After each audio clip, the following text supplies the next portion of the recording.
చిన్న ప్రార్థన చేసుకుని వాక్యదానం చేద్దాం. పరలోకమందున్న మా కన్న తండ్రి, నీ నామమునకు స్తుతి మహిమ ఘనత చెల్లిస్తూ ఉన్నాం. మరొక ఆదివారపు దినాన్ని మాకు అనుగ్రహించినందుకు స్తోత్రాలు. అయ్యా, నీ వాక్యం నేర్చుకోవడానికి మేము సిద్ధపడుతుండగా నీ యొక్క పరిశుద్ధాత్మ చేత నేర్పించండి. వినగల చెవులు, గ్రహించగల మనస్సును దయచేయమని ప్రార్థన చేస్తూ ఉన్నాం. నీ పక్షాన నీవు నిలబెట్టుకున్న నీ దాసునైనా నేను అల్పజ్ఞుడను, పాపిని, నిష్ప్రయోజకుడను. కేవలం నీ ప్రేమ, నీ కృప చేత నీవు నిలబెట్టావు. నాయన, నీవే మహిమ పొందమని, అన్ని విషయాల్లో ఉన్నతంగా మేము నేర్చుకున్నట్లుగా దీవించమని, ప్రతి సాతాను అంధకార చీకటి శక్తుల ప్రభావాన్ని తొలగించమని, క్రీస్తు యేసు ప్రభు పేరిట ఈ ప్రార్థన మీకు సమర్పిస్తున్నాము తండ్రి, ఆమెన్. తల్లిదండ్రుల మాట పిల్లలు ఎందుకు వినడం లేదు, పిల్లలను ఏ విధంగా మనం పెంచాలి అనే విషయాన్ని మనం గత 2-3 వారాలు మాట్లాడుకుంటున్నాం. ఆ విషయానికి వచ్చేద్దాం. ఓకే, సామెతలు 22 అక్కడి నుంచి చదవండి. బాలుడు నడవవలసిన త్రోవను వానికి నేర్పుము, వాడు పెద్దవాడైనప్పుడు దాని నుంచి తొలగిపోడు. ప్రేమైన దేవుని బిడ్డలారా, గుర్తుపెట్టుకోండి, మీకు ఒక మాట చెప్తున్నాను. మంచి కుటుంబాలు సంఘానికి చాలా అవసరం. మంచి కుటుంబాలు సంఘానికి చాలా అవసరం. మంచి సంఘాలే మంచి కుటుంబాల సమూహమే సంఘం అంటే కూడా. ఓకేనా? కాబట్టి మంచి కుటుంబాలు ఉంటే మంచి సంఘాలు ఉంటాయి. గుర్తుందా? మీరు ఇంట్లో తండ్రి, తల్లి, పిల్లలందరూ కూడా ప్రార్థనా పరులుగా ఉన్నారనుకో, చర్చికి వచ్చిన తర్వాత కూడా ప్రార్థనా పరులుగా ఉంటారు. తండ్రి, తల్లి, పిల్లలు విశ్వాసులు, దైవభక్తులుగా ఉన్నారనుకో, చర్చికి వచ్చిన తర్వాత కూడా ఆ కుటుంబమే కదా చర్చికి వస్తుంది. ఇంట్లో ఏ దేవుని మీద అయితే భక్తి కలిగి ఉందో ఆ కుటుంబం చర్చి లోపలికి భక్తి చేయడానికి వస్తుంది. సంఘం అంటే ఏంటంటే, ఇంట్లో మనం ఏం కలిగి ఉన్నామో దాన్ని చర్చి దగ్గర ప్రజెంట్ చేయడానికి వచ్చేదే సంఘం. నువ్వు తల్లిగా ఇంట్లో ఏ విధంగా ఉన్నావో అది ఇక్కడ చూపించడానికి రావాలన్నమాట. నువ్వు తండ్రిగా ఇంట్లో ఏ విధంగా ఏమి కలిగి ఉన్నావో అది ఇక్కడికి చూపించడానికి రావాలన్నమాట. అంటే సంఘం అంటే ఏంటంటే నిజంగా దైవ భక్తి కలిగిన ఒక తండ్రి, తల్లి, పిల్లలుగా ఉన్న కుటుంబమే సంఘం. ఆ కుటుంబమే ఇక్కడికి వస్తుంది. ఇంట్లో మంచి తల్లి, తండ్రి, పిల్లలు మంచోళ్ళుగా ఉన్నారనుకో, చర్చికి వచ్చి కూడా మంచోడుగానే ఉంటావు. నువ్వు ఇంట్లో చెడ్డోడుగా ఉన్నావు అనుకో, చర్చికి వచ్చి కూడా నీ మనసు లోపల చెడ్డగానే ఉంటుంది. పైకి నువ్వు 10 నిమిషాలు కూర్చోవచ్చు ఇక్కడ. ఒకసారి ఆలోచించు, నువ్వు ఇంటికాడ ఎలాగున్నావో చర్చిలో ఎలా ఉంటున్నావో ఒకసారి చూడు. ఒకవేళ ఇంటికాడ వేరే విధంగా ఉండి చర్చి కాడ మాత్రం నేను బుద్ధిమంతుడుగా ఉంటున్నామంటే దాన్ని వేషధారణ అంటారు. నెంబర్ 1, మంచి కుటుంబం మంచి ఆరాధన చేస్తుంది దేవునికి. మంచి కుటుంబం కుటుంబ సమేతంగా మందిరానికి వస్తుంది. మంచి కుటుంబము ఇంట్లో మంచిగా ఉంటుంది, చర్చిలో కూడా మంచిగా ఉంటుంది. మంచి కుటుంబం ఆదివారం రోజు, ఆరాధన రోజు చర్చి మానదు. మంచి కుటుంబం అంటే అదేగా. మంచి కుటుంబం అంటే తండ్రి, తల్లి, పిల్లలు సమేతంగా చర్చిలో ఏ కుటుంబం అయితే వస్తుందో దాన్ని మొత్తాన్ని మంచి కుటుంబం అనవచ్చు. అలా కాకుండా భార్య వస్తే భర్త రావడం లేదు, భర్త వస్తే భార్య రావడం లేదు, పిల్లలు వస్తే తల్లిదండ్రులు రావడం లేదు అనుకో, అది సరైన కుటుంబం కాదని అర్థం. ఆ కుటుంబం మంచి కుటుంబం, పరిపూర్ణమైన కుటుంబం కాదు. ఎందుకంటే నువ్వు వచ్చావు చర్చికి ఈరోజు, యేసు ప్రభు ఇప్పుడు వచ్చాడు అనుకో, నువ్వు వెళ్తావా, నీ భర్త కూడా వెళ్తాడా? రాని భర్త ఒకసారి చూడు. యేసు ప్రభు ఈ క్షణం రెండో రాకడలో జరిగిందనుకో, నువ్వు వచ్చావు కానీ నీ భర్త కానీ నీ పిల్లలు కానీ రాకుండా ఉండుంటే అప్పుడు దేవుడు ఏమంటాడు? నా ఆజ్ఞ నువ్వు ఎందుకు పాలించడం, నువ్వు చేయలేదు కాబట్టి నువ్వు నరకానికి వెళ్ళి అంటాడు భర్తతో. కనుక నెంబర్ 1, తల్లిదండ్రులను పిల్లలను ఎలా పెంచాలి, తల్లిదండ్రుల పాత్ర ఏంటి పిల్లలను పెంచడంలో, పిల్లలు ఏ విధంగా ఉండాలి అనే విషయం మనకు పూర్తి అవగాహన కానీ లేకపోతే ప్రేమ దేవుని బిడ్డలారా, మన కుటుంబము దైవిక కుటుంబంగా ఉండదు, మన భక్తి సరిగా ఉండదు. కాబట్టి చాలా మూలం ఇది. ఒక తండ్రి ఒక తల్లి ఎలా ఉండాలి కుటుంబంలో, ఆ తల్లి తండ్రిని బట్టి పిల్లలు ఎలా ఉంటారు అనేది మనం నేర్చుకోవడం చాలా అవసరం. నేను ఒక మాట మీకు చెప్తున్నాను, జాగ్రత్తనండి. తండ్రి తల్లి జీవితం పిల్లలకు ఒక పాఠం. వింటున్నారా? జాగ్రత్త వినండి. నీ జీవితం, మీ జీవితం, మీరు ఇంట్లో గడుపుతున్నారే, ఆ జీవితమే పిల్లలకు పాఠము. తల్లిదండ్రులనే చూస్తారు ఫస్ట్ పిల్లలు. బిడ్డ పుట్టంగానే ఎవరిని చూస్తాడమ్మా? తల్లిని చూస్తాడు. ఇంట్లో వాడు వయసు వచ్చే వరకు, నడిచే వరకు, మాట్లాడే వరకు, బయటికి వెళ్ళేంత వరకు కూడా తల్లి ఒడిలోనే ఉంటాడు, ఇంట్లోనే ఉంటాడు. కనుక వాడికి ఊహ వచ్చి బయటకు నడిచి బయటకి మనుషులతో మాట్లాడడానికి వెళ్ళేంత వరకు మీతోనే ఉంటాడు. కాబట్టి మొట్టమొదటి దృశ్యము, మొట్టమొదటి పాఠము మీరే. మిమ్మల్ని చూసే వాడు మాటలు నేర్చుకుంటాడు. వింటున్నారా అమ్మా? వింటున్నారా? మీరు ఏం మాట్లాడుతున్నారో ఇంట్లో అదే వాడు వింటాడు. అమ్మాయి వింటది లేదా అబ్బాయి వింటాడు. భర్త భార్య లేదా తల్లిదండ్రులు ఏం చేస్తున్నారో ఈ పిల్లలంతా మొత్తం చూస్తూ పెరుగుతారు.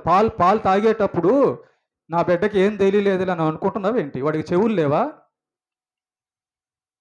ఇప్పుడు పాలు తాగేటప్పుడు లేదా బిడ్డ ఏడ్చేటప్పుడు తల్లి పట్టుకుందనుకో, వాడు కాముగా అయిపోతాడు, నవ్వుతాడు. అవునా? ఎట్లా తెలిసింది వాడికి అమ్మని? నువ్వు 100 మంది దగ్గరైనా పెట్టు ఆ బిడ్డని, అవునా? 100 మంది దగ్గరైనా పెట్టు, వాడు ఏడుస్తానే ఉంటాడు. అమ్మని ఎప్పుడైతే చూస్తాడో, అమ్మ దగ్గరికి ఎప్పుడైతే వెళ్తాడో అప్పుడు కాముగా అయిపోతాడు. ఇది నిజమా అబద్ధమా? నిజమేనా? వాడికి తెలిసిందా తెలియలేదా అమ్మ అని చెప్పండి నాకు. తెలిసిందన్నమాట. ఈమె అమ్మ అని తెలిసిందన్నమాట. తెలిసిందా?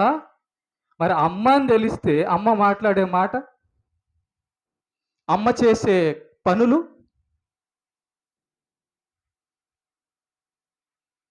కనబడుతున్నాయి ప్రేమైన దేవుని బిడ్డలారా, వినబడుతున్నాయి ప్రేమైన దేవుని బిడ్డలారా. ఒక బిడ్డకి అమ్మ ఏం చేస్తుందో, నాన్న ఏం చేస్తున్నాడో వాళ్ళు చూస్తూ పెరుగుతారు. మొట్టమొదటి పాఠశాల, మొట్టమొదటి దృశ్యము మీరే. కొంతమంది ఏమనుకుంటారంటే, రే తాగేది నేను కదా, నేను తాగమన్నానా అని అంటారు. కానీ వాడికి తాగడం చూపించింది నువ్వే. వాడికి ఏం తెలుసు? పుట్టిన బిడ్డకి తాగడం ఏం తెలుసు? వాడికి బూతులు నేర్పించింది నువ్వే. పుట్టిన బిడ్డకి బూతులు ఏం తెలుసు?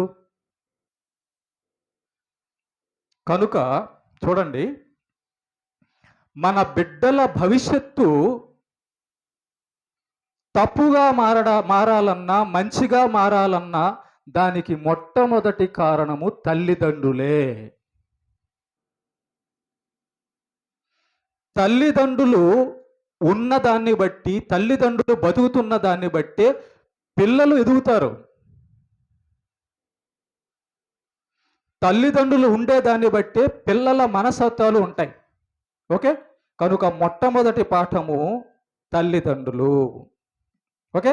రెండోది, ఈ తల్లిదండ్రులకు కానీ వాక్య సంబంధమైన జీవితం లేకపోతే, ఈ తల్లిదండ్రులు వాక్యం మీద ఆధారపడకపోతే, వాళ్ళు లోకంలో ఉన్నట్టుగా బతుకుతూ ఉంటే, వాళ్ళు వాళ్ళ ఇష్టానుసారంగా దైవభక్తి లేకుండా బతుకుతూ ఉంటే, ఆ తల్లిదండ్రులు దైవభక్తి లేకుండా భక్తిహీనులుగా బతుకుతూ ఉంటే ఖచ్చితంగా ఆ పిల్లలు కూడా తల్లిదండ్రులలాగే భక్తిహీనులుగా ఉంటారు. దాంట్లో డౌట్ ఏం లేదు. ఇంకా రెండోది, మీరు మీ పిల్లలకు దైవభక్తి చూపించకపోతే వారు న్యాయంగా నడవరు, వారు భయభక్తులు కలిగి గౌరవంగా నడవరు. మొట్టమొదటిగా తల్లిదండ్రులే పిల్లలకు చూపించాలి దైవభక్తి, విశ్వాసం చూపించాలి, భక్తి చూపించాలి, ప్రార్థన చూపించాలి, మందిరికి వెళ్ళడం చూపించాలి, వాక్యం చదవడం నేర్పించాలి, ఎదుటి వాళ్ళతో గౌరవంగా మాట్లాడడం నేర్పించాలి, ఎదుటి వాళ్ళ దగ్గర పవిత్రంగా ప్రవర్తించడం నేర్పించాలి. ఇదంతా కూడా మీరు నేర్చుకుంటే వాళ్ళు నేర్చుకుంటారు. నువ్వు రేపు ముసలోడైన తర్వాత, ముసలిదాని అయిపోయిన తర్వాత నిన్ను అనాథాశ్రయంలో పెట్టేస్తే, లేదా నీ కోడలు నిన్ను ఇబ్బంది పెడుతుంటే అది వాళ్ళ తప్పు కాదు, నీ తప్పే. కారణం ఏంటంటే నీ కొడుకుని భక్తిలో పెంచలా, మందిరానికి నడిపించలా. హన్నాలాగా. హన్నా ఎక్కడికి నడిపించింది సమూయేలుని? మందిరానికి. ఎప్పటి నుంచి నడిపించింది? చిన్న బిడ్డగా ఉన్నప్పుడు నడిపించింది.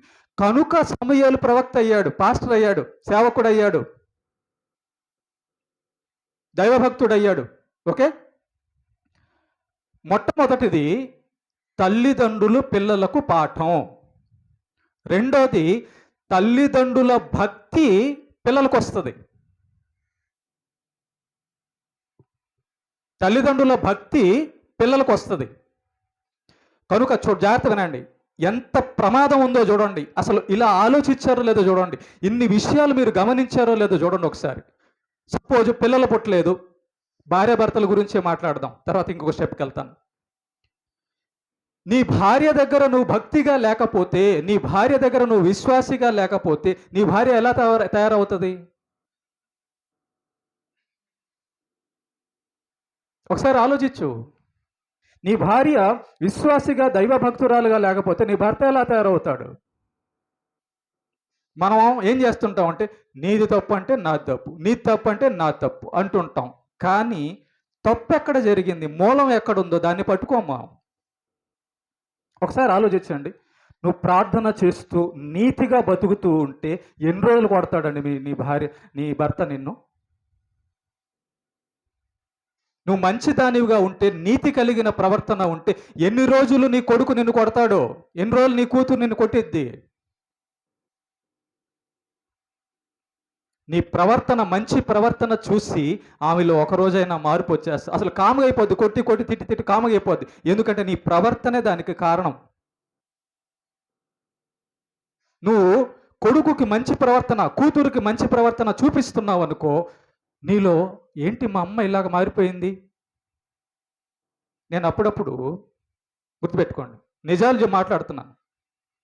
హౌస్ విజిటింగ్కి వెళ్ళేటప్పుడు, ఎప్పుడన్నా ప్రార్థన పిలిచినప్పుడు హౌస్ విజిటింగ్కి వెళ్ళేటప్పుడు నేను గేట్ దగ్గర ఉండంగానే లోపల టీవీ మోగుతూ ఉంటుంది. జాగ్రత్త వినండి, ఈ మాట జాగ్రత్త వినండి. లోపల టీవీ, సినిమా పాటలు, సినిమా మోగుతూ ఉంటుంది. ఓకేనా? నేను ఎప్పుడైతే వెళ్తానో నా బండి శబ్దం లేకపోతే నన్ను చూసి టకాన్ టీవీ ఆపేసేస్తారు. ఓకేనా? పిల్లలు, తల్లి, తండ్రి, కుటుంబం అంతా చూస్తుంటుంది టీవీలో, లీనమైపోయి ఉంటారు. ఓకేనా? లీనమైపోయి పాస్టర్ గారు రాగానే, నేను ఎంటర్ కాగానే టక్కని మూసేస్తారు. అప్పుడు పిల్లకాయలు, ఇదేంటి పాస్టర్ గారిని చూసేసి మా అమ్మ నాన్న టీవీ కట్ చేసేసారు అంటే ఇట్ట చెయ్యొచ్చు అన్నమాట. అంతేనా? ఇట్ట చేయొచ్చు అన్నమాట. అదేగా అబద్ధం, మోసం అంటే. ఇప్పుడు వరకేమో సినిమాలో పాటలు, డ్యాన్స్ చూసి ఊగుతున్నావు. పాస్టర్ గారు రాగానే కట్ చేసేసావు. వేషధారణ అంతే. అదే మనం నేర్పించేది, అదే అమ్మ. వాడు ఆ రోజు కొన్నిసార్లు వాళ్ళ అమ్మా నాన్న ఉండరు, ఇద్దరు పిల్లకాయలే ఉంటారు. నేను వెళ్తాను, మోగిస్తుంటాడు టీవీ సినిమా పాటలు. నేను ఆ అడుగు దగ్గర గేటు దగ్గరకు రాగానే వాడు కూడా టక్కని కట్టేసి, పాస్టర్ గారు వందనాలండి. ఎవరు నేర్పించింది? అమ్మ నాన్న నేర్పించిందే. అమ్మ నాన్న నేర్పించిందే మరి. అదే అదే రే బిడ్డా, ఏ టైములో అయినా పాస్టర్ గారు వస్తారు, ఏ టైములో అయినా దేవుడు మనల్ని చూస్తుంటాడు. కనుక మనం నటించడానికి, అబద్ధం చెప్పడానికి అవకాశం ఇవ్వకూడదు, సాతానికి అవకాశం ఇవ్వకూడదు అని తల్లిదండ్రులు కరెక్ట్గా, కానీ నిజం చెప్పాల్సినప్పుడు నిజం. కొంతమంది అప్పు అడగడానికి వస్తారు. వచ్చినప్పుడు ఇంట్లో ఉండి కూడా తల్లిదండ్రులు, అయ్యా లేదయ్యా మా దగ్గర రూపాయి కూడా లేదంటే ఇడు చూస్తుంటాడు. ఇడు అదేంటమ్మా, లోపలికి నిన్నే కదా కట్టబెట్టావు. ఇడు చూస్తుంటాడు. ఇడు అమ్మాయి చూస్తుంటది, అదేంటమ్మా నిన్నే కదా కట్టబెట్టావు, నీకు తెలియలే గమ్ముండా అంటది అమ్మ లేదా నాన్న. ఓహో అంటే ఇటు చెప్పను అనమాట. ఓకేనా? రేపు నువ్వు వాడు బయట ఏదో తగాదానో ఏదో దొంగతనం చేసి వస్తాడు. వచ్చినప్పుడు నువ్వు అడుగుతావు, రే ఎందుకు ఆ పని చేసావు? నేను చేయలేదమ్మా. నువ్వు నేర్పించిందేగా. అబద్ధం లేదండం, ఉండి కూడా లేదండం. అదే యథార్థంగా కష్టమైన నష్టమైన నోట నిజం దైవభక్తి కానీ నీ పిల్లలకు చూపించుంటే వాడు ఖచ్చితంగా, మీరు కర్ర పట్టుకొని కొడుతుంటారే, నిజం చెప్పరా వాడు ఎందుకు అబద్ధం చెప్తున్నాడు ఒకసారి ఆలోచించారు ఎప్పుడన్నా? ఒక మాట చెప్తాను, మీ గుండెల్లోకి వెళ్ళనివ్వండి. ఒక మాట చెప్తాను, మీరు వాళ్ళు ఏం చేస్తున్నారో చూస్తున్నారు కానీ వాళ్ళ లోపలికి ఏం వెళ్ళాయో చూడడంలా, వాళ్ళ లోపలికి ఏం పంపించారో చూడడంలా. మీరు ఏమేం వెళ్ళాయో వాళ్ళ హృదయం లోపలికి ఏమేమి వెళ్ళాయి అది కనిపెట్టడంలా. కర్ర పట్టుకొని రే నాకే అబద్ధం చెప్తావా? అసలు అబద్ధం వాళ్ళ లోపలికి ఎలా వెళ్ళింది చెప్పండి, జవాబు చెప్పండి. వాడి హృదయంలోకి అబద్ధం, మోసం, నాన్న చెప్తే అబద్ధం చెప్పాలని, అమ్మ చెబితే అబద్ధం చెప్పాలని వాడి హృదయంలోకి ఎలా వెళ్ళిందంటే మనం చూపించాం. ఎవరన్నా వస్తే అబద్ధం చెప్పడం నేర్పించాం. మన చెడు నడత, మన మోసపు క్రియలు పిల్లలకు నేర్పించాం. కనుక వాళ్ళందరూ కూడా మోసగాళ్ళు, అబద్ధికులు అవడానికి కారణం మనమే. మిమ్మల్ని నేను అడుగుతున్నాను, ఒక్క మాట మిమ్మల్ని అడుగుతున్నా, కూర్చున్న వాళ్ళందరినీ.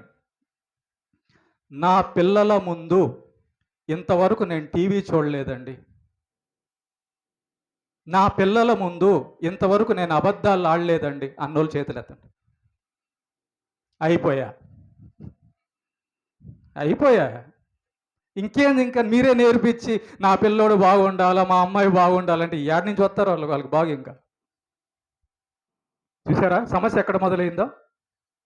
అందుకే ఈ పాఠం దేవుడు మన చర్చిలో చెప్పిస్తున్నాడు. ప్రేమైన దేవుని బిడ్డారా, ఇప్పటికైనా కనీసం పరలోకానికి వెళ్ళేటటువంటి భాగ్యం మనకుంది.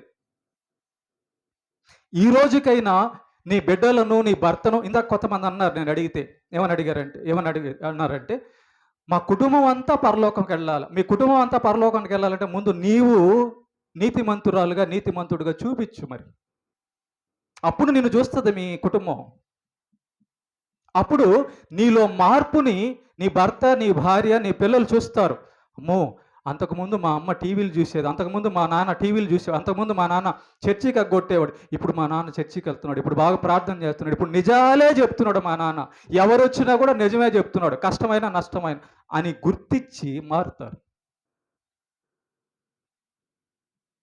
గుర్తుపెట్టుకోండి, ఇదే కష్టం అంటే.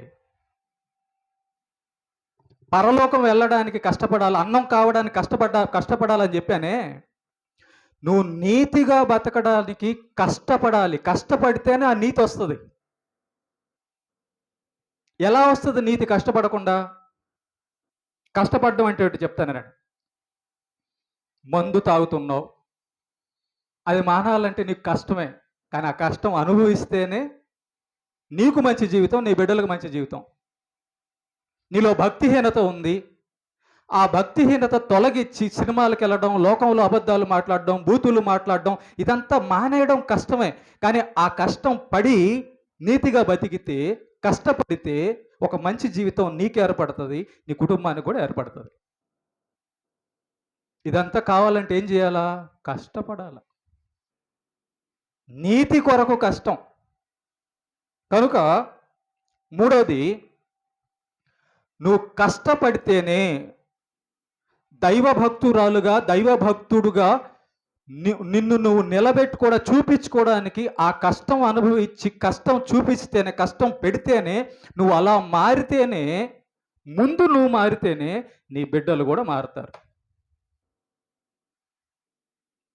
మూడోది, నువ్వు కష్టపడకపోతే, నీతిగా బ్రతికే బ్రతుకును చూపించకపోతే, నీ కుటుంబంలో వారు, నీ బంధుమిత్రులు ఎవరు కూడా నీతిమంతులుగా మారలేరు. ఓకే, 3. తర్వాత 4వ విషయం చెప్తాను. 4వ విషయం చెప్పి నేను ముగిచ్చేస్తాను. ఓకేనా? గుర్తుపెట్టుకోండి. 4వ విషయం ఏంటి? ఇప్పుడు నేను ఇందాక మిమ్మల్ని అడిగాను. ఏమని అడిగాను? ఈ భూమి మీద మీరేం సాధించాలనుకుంటున్నారు అని అడిగానా? ఒక వచనం చదువుదాం. ఒక వచనం, ఫిలిప్పీలకు రాసిన పత్రిక 3వ అధ్యాయము 14వ వచనం చదవడమ్మా. ఫిలిప్పీలకు రాసిన పత్రిక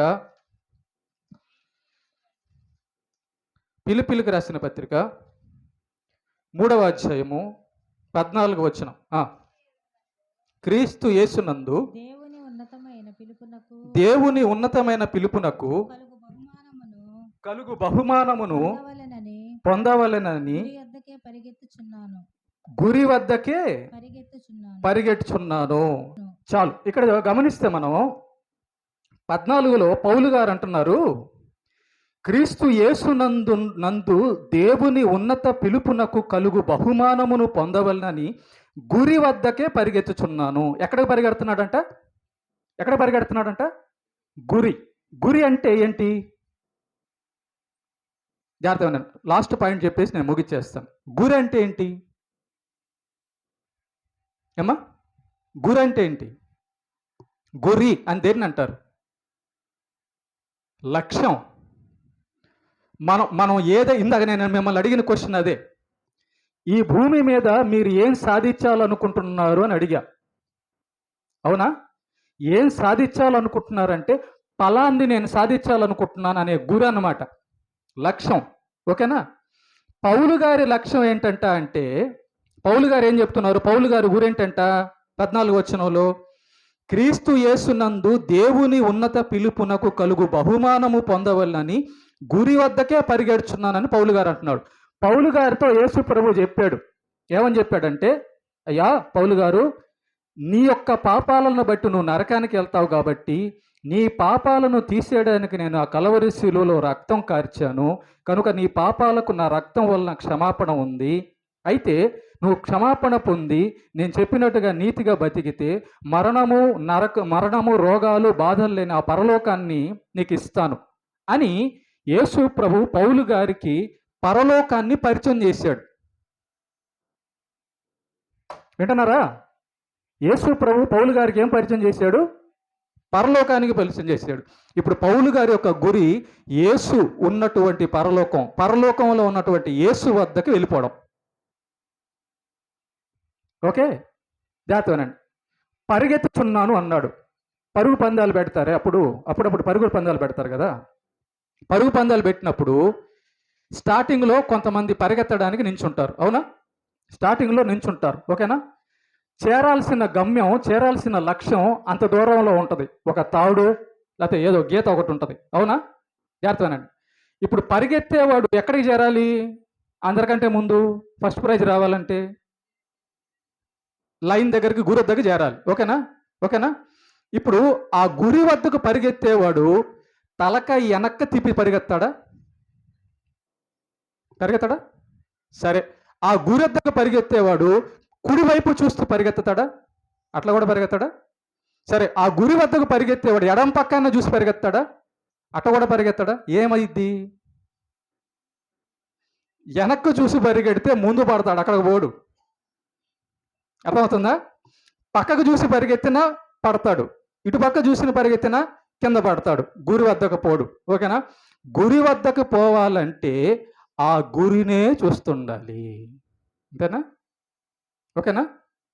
గురి వద్దకు ఫస్ట్ ప్రైజ్ రావాలి అంటే అందరికంటే ముందు పరిగెత్తాలి. మా అమ్మాయికి ఉద్యోగం వచ్చిన తర్వాత బాప్తిజం తీసుకుంటానండి పాటర్ గారు.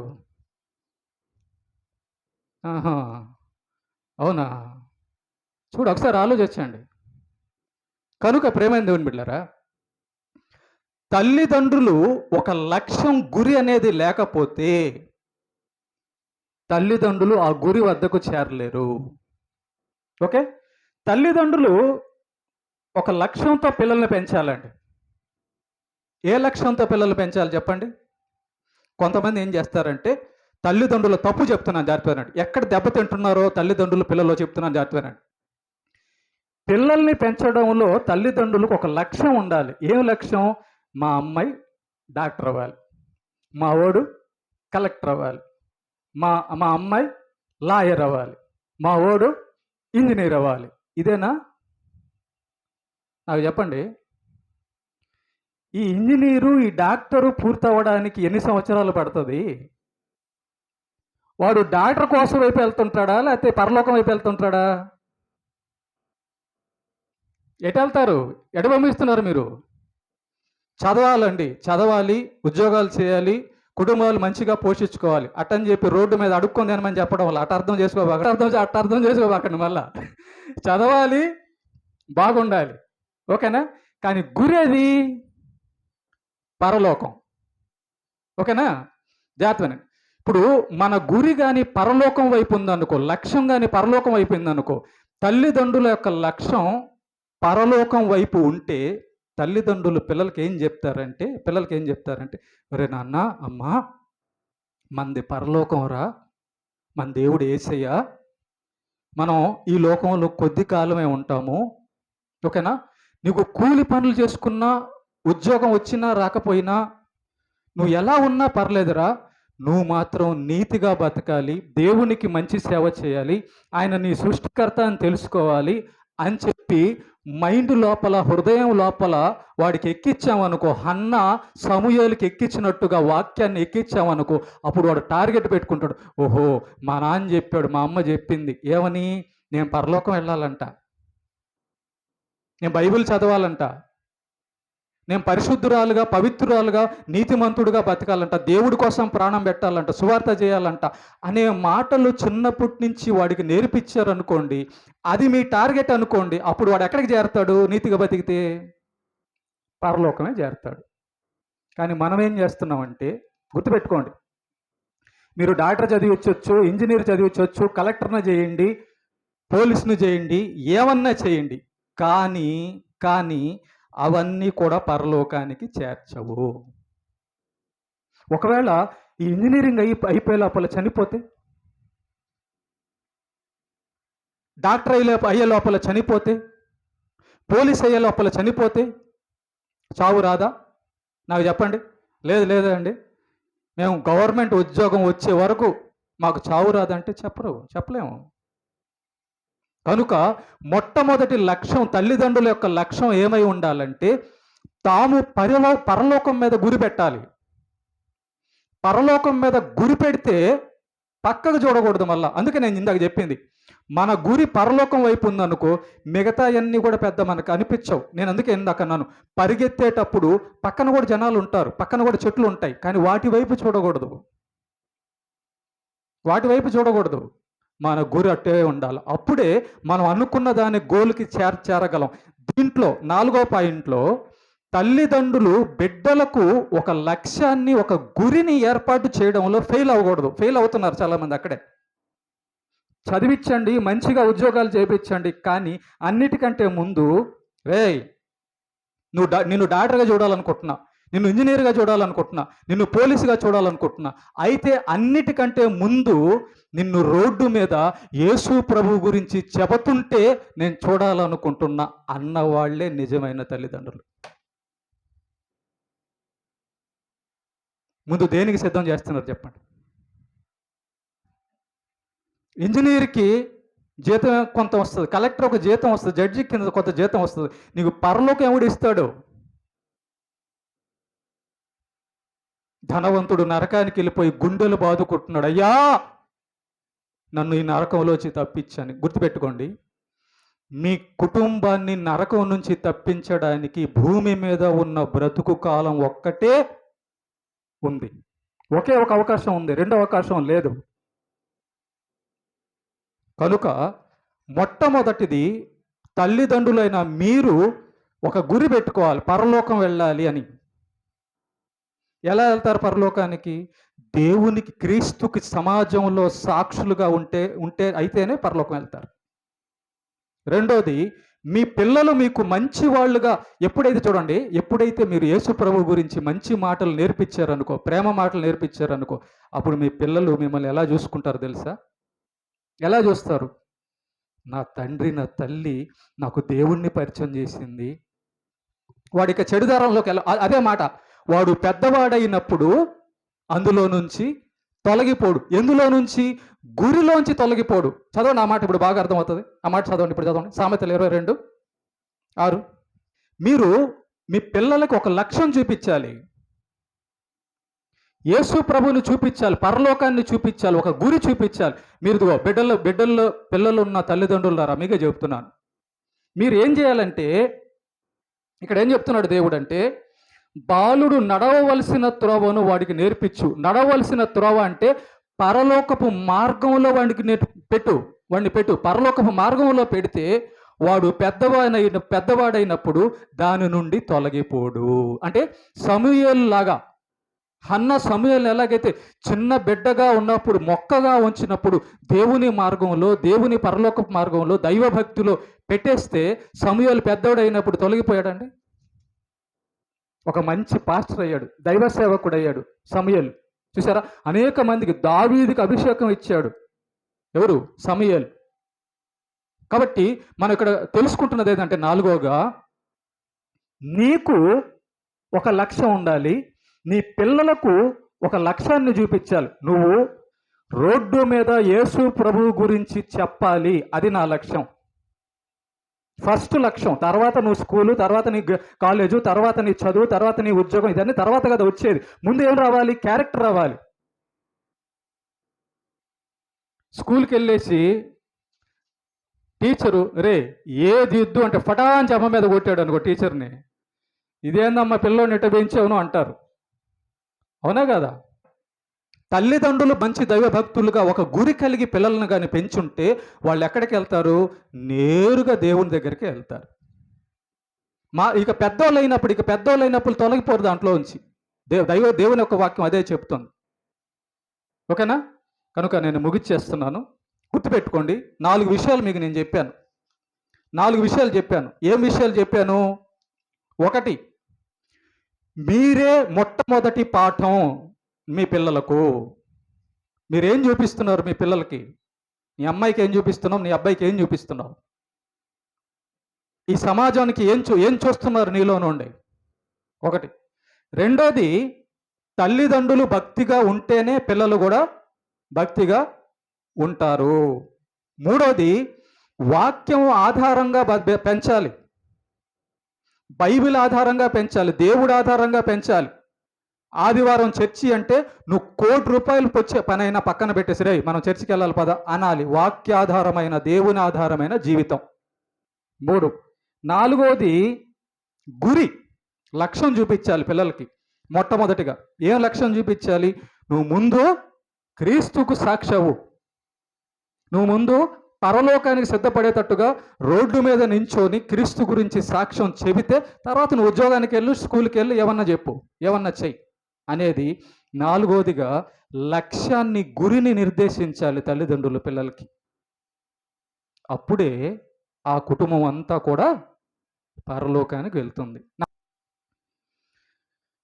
డాక్టర్ అయితే ఎక్కువ సంతోషిస్తారా? ఇంజనీర్ అయితే ఎక్కువ సంతోషిస్తారా? జడ్జి అయితే ఎక్కువ సంతోషిస్తారా? ధనవంతుడు అయితే ఎక్కువ సంతోషిస్తారా? ప్రధానమంత్రి అయితే ఎక్కువ సంతోషిస్తారా? పరలోకానికి వెళ్తే ఎక్కువ సంతోషిస్తారా? జవాబు చెప్పండి. పరలోకం కదా. అప్పుడు ముందు ఎక్కడి నుంచోవాలి? ముందు ఏది గమ్యం? ముందు ఎక్కడికి పంపించాలి? బైబిల్ దగ్గరికి, చర్చి దగ్గరికి, ప్రార్థన దగ్గరికి, నీతి దగ్గరికి. వాడు నీతిలో పెరుగుతాడు, వారు పవిత్రతలో పెరుగుతాడు, వారు పరలోకపు ఆలోచనల్లో దేవుని భక్తిలో పెరుగుతాడు. దేవుని భక్తిలో పెరుగుతూ వెళ్ళే వాళ్ళకి దేవుడు తోడై ఉండడా? ఒకసారి ఆలోచించండి. దేవుడు మనకు తోడై ఉంటే ఏ ఎగ్జామ్ అయినా పాస్ అయిపోతాం, ఫెయిల్ అయిపోతామా? అదన్నమాట. దేవుడు నీకు తోడై ఉంటే ఎలాంటి పరీక్ష అయినా పాస్ అవుతావు. దేవుడు నీకు తోడై ఉంటే ఆయన అనుకుంటే నీకు ఏ ఉద్యోగమైనా ఇప్పించగలడు. మనం యోసేపు జీవితం గురించి ధ్యానిస్తున్నాం కదా. యోసేపుని ఆ దేశానికి రాజుగా చేసింది ఎవరు? దేవుడు చేశాడా? యోసేపుని ఆ దేశానికి రాజుగా చేసింది ఎవరు? ఎవరు చెప్పండి? దేవుడు చేశాడా లేకపోతే ఇంకెవరైనా చేశారా? దేవుడే చేశాడుగా ప్రధానమంత్రిని. ఏం చదువుకున్నాడు యోసేపు? అంటే ఏం చదువుకోకపోయినా ప్రధానమంత్రి అవుతారేంటి? మనల్ని ఏలుతున్న రాజులందరూ కూడా ఏం చదువు రాని వాళ్ళే, తెలుసా? ఏం రాదు. చూడండి, దేవుడు తోడై ఉంటే ఉన్నత స్థానంలో నిలబెడతాడు. దేవుడు తోడై ఉంటే మన జీవితాలు, కుటుంబాలన్నీ కూడా బాగుంటాయి. అర్థమైందా? ఏమర్థమైంది? ఈ 4 మీ హృదయాలలో ఉండిపోవాలి ప్రేమ దేవుని బిడ్డలారా.